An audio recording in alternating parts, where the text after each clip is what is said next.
कार्तिक मास की कथा का 24वां अध्याय। राजा पृथु पूछने लगे कि हे नारद जी, आप वैद शास्त्र तथा पुराणों को जानने वाले हो, सो कृपया करके यह बतलाइए कि किस देवता की कितनी कितनी परिक्रमा होती है और उनका क्या क्या फल होता है। यह वार्ता सुनकर नारद जी कहने लगे कि देवी की 1, सूर्य की 7, अग्नि की 7, गणेश जी की 3, शिव जी की आधी, पितरों की 3 अथवा 4 तथा विष्णु की 4 परिक्रमा होती है। इस संबंध में ब्रह्मा जी का कहा हुआ एक इतिहास सुनो, जिसमें बृहस्पति जी तथा इंद्र का संवाद है।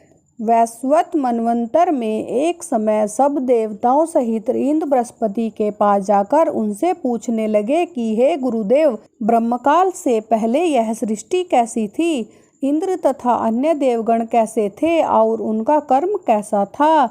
यह सुनकर बृहस्पति जी कहने लगे, उस समय की बात तो हम भी नहीं बता सकते, क्योंकि उस समय को 6 मनवंतर बीत चुके हैं।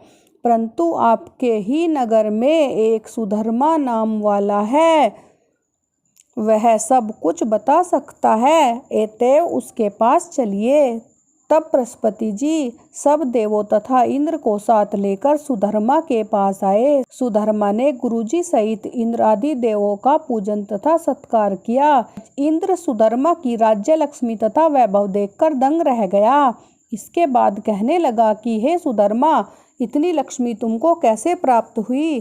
कौन सा यज्ञदान अथवा तप किया था तथा ब्रह्म कल्प से पहले की बात तुम कैसे जानते हो? यह सब हमसे कहो। सुधर्मा कहने लगा, हे इंद्र, जब चारों युगों की 1000 चौकड़ी बीत जाती है, तब ब्रह्मा का एक दिन होता है। उस एक दिन में 14 मनु और इंद्र होते हैं। जब हम विष्णु लोक में तब वहाँ पर रहते हमारे सामने इतने ब्रह्मा हो चुके हैं कि हम उनकी गणना नहीं कर सकते। इसके पश्चात जब हम यहाँ स्वर्ग में आए तो हमने जो भी अच्छा कर्म किया और जिसके कारण हमने इतनी लंबी आयु पाई, उसको सुनो। पहले जन्म में हम मांस खाने वाले गिद्ध थे। एक समय कार्तिक शुक्ल नवमी को श्री विष्णु के मंदिर में बैठे हुए थे, तभी एक शिकारी ने हमको बाण मारा, जिससे हम घायल होकर मंदिर पर आ गिरे। उसी समय मांस के लोभी एक कुत्ते ने आकर मुझको पकड़ लिया। उस कुत्ते को देखकर और कुत्ते भी वहां पर आ गए। वह कुत्ता उनके डर के मारे मंदिर के चारों ओर चक्कर लगाने लगा। दूसरे कुत्ते भी उसके पीछे पीछे भागते रहे। इस प्रकार सबकी प्रदक्षिणा हो गई। इसी बीच मेरी मृत्यु हो गई। उस प्रदक्षिणा से भगवान बहुत प्रसन्न हुए और मुझको अपना परम पद दे दिया। यह बात देखकर इंद्र को अत्यंत प्रसन्नता हुई और उन्होंने विधि पूर्वक भगवान का पूजन तथा प्रदक्षिणा की। नारद जी कहते हैं कि हे राजन, कार्तिक शुक्ल नवमी सतयुग की आदि तिथि है। उस दिन भगवान की पूजा, प्रदक्षिणा, दान तथा यज्ञ करने से कई गुना फल प्राप्त होता है। यदि कार्तिक कृष्ण नवमी को मथुरा में जाकर भगवान की पूजा व प्रदक्षिणा की जाए तो उसके फल का कहना ही क्या। प्रदक्षिणा करने में जितने पग उठते हैं, उसके उतने ही कुल बैकुंठ में जाते हैं।